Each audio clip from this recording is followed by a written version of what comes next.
Hi guys! For today's vlog, ang i-share ko sa inyo ay yung cemetery nila dito. So bago tayo magpunta sa cemetery, daan muna tayo sa kanilang flower shop. So ito yung flower shop nila guys.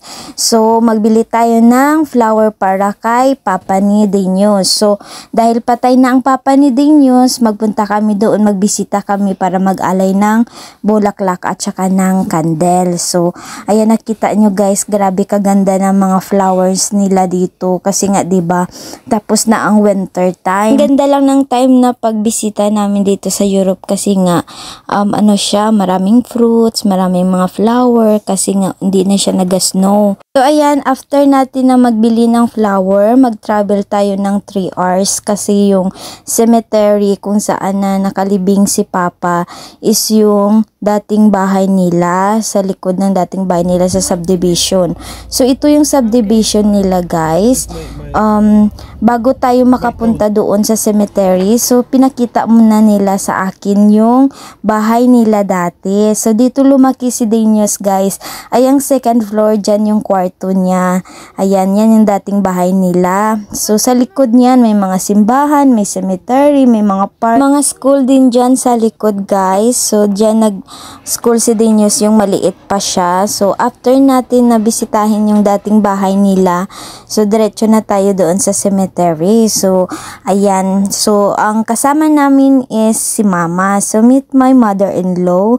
Ayan, 80 years old na yan siya guys, pero grabe pa siya kalakas kasi nga 'di ba, healthy living yan siya. So maka-proud. So ayan guys, punta na tayo doon sa libing ni Papa. So ayan, nag-picture taking sila guys. So first time kasi nga sabi nila si Mama hindi daw pa-picture. So thankful ako kasi nga pag sabi ko ma-smile, magpa-picture din yan siya guys pag sinabi ko na ma-picturean kita. So ayan, nandito na tayo sa loob guys. Itong cemetery is private cemetery. Hello Father. Labas. Labas to tatay go. Go. No, drago.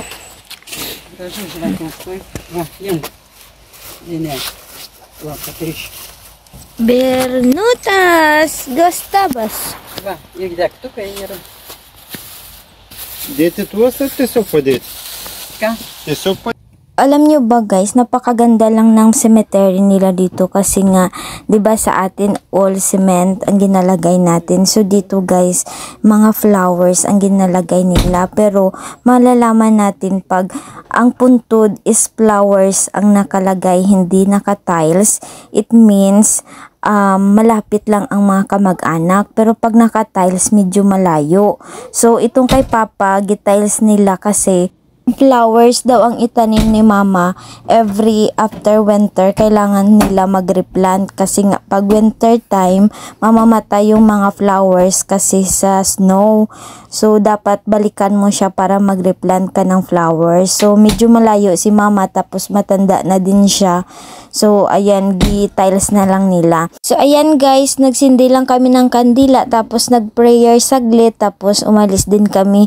Sabi ko nga kay Denius, kakaiba kasi nga sa Philippines, sabi ko pag magbisita kami sa mga puntod ng mga mahal namin sa buhay, nag-ano pa kami, dala ng sound system, may mga food kami dala, tapos magbanding-banding. Dito hindi. So ayan, ito yung sa paligid niya guys. Grabe kaganda na mga flowers na ginatanim nila, maka-amaze. After namin sa cemetery, ayan, kumain muna kami guys. So ito siya, traditional nila na beetroot na sabaw na malamig. Kain muna kami guys kasi malayo pa yung next naman na cemetery na pupuntahan namin, yung public cemetery kung saan nakalibing yung best friend ni Denius kasi namatay yung best friend ni Denius na nasa Sri Lanka siya. So on the way kami doon guys, may nakita akong apple plantation. Tapos sabi ni Denius, pwede daw ako mag-take ng video, tapos ayun daw, pwede daw ako makatikim. Sa nagkuha ako ng isa guys. As in, nagkuha talaga ako ng isa kasi red ito siya guys, red na para ang sarap-sarap niya tingnan. Hi! Here in apple plantation. Looks so nice. Super.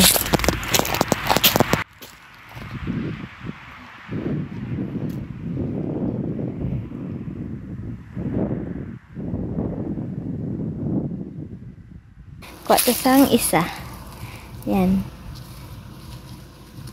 Over dito sini. Yan. So, ayan guys, tikman natin yung apple na kinuha ko. Masarap nga po talaga siya. Masarap basta free, 'di ba? So, ayan guys, nandito na tayo sa puntod ng best friend ni Dinyo. So, ayan, nagbigay lang kami ng flowers. Tapos, after namin guys, yung pauwi na kami, ang next naman na puntahan natin yung bahay ni Dinyos. Yung bahay talaga ni Dinyos dito sa Lithuania dati. So, ayan, gusto niya daw ipakita sa akin yung dating bahay nila. Dito din yan siya subdivision. Medyo malayo. Ang mga subdivision kasi dito guys, malayo siya sa city. So, mga 30 minutes or 45 minutes ang biyahe papunta dito from city. So, itong bahay niya, bininta nila ito before sila nag-move sa Sri Lanka. So, ayan yung mga kapitbahay niya dati. So, ito papasok na tayo sa Ilana Street. Ayan. So, itong bahay ni Dinyos dati guys, ayan. Yan yung bahay niya dati. Yung dito pa siya sa Europe. Ayan. Maganda din siya, 'di ba? So, yan lang muna for today's video. Thank you for watching guys. Bye-bye.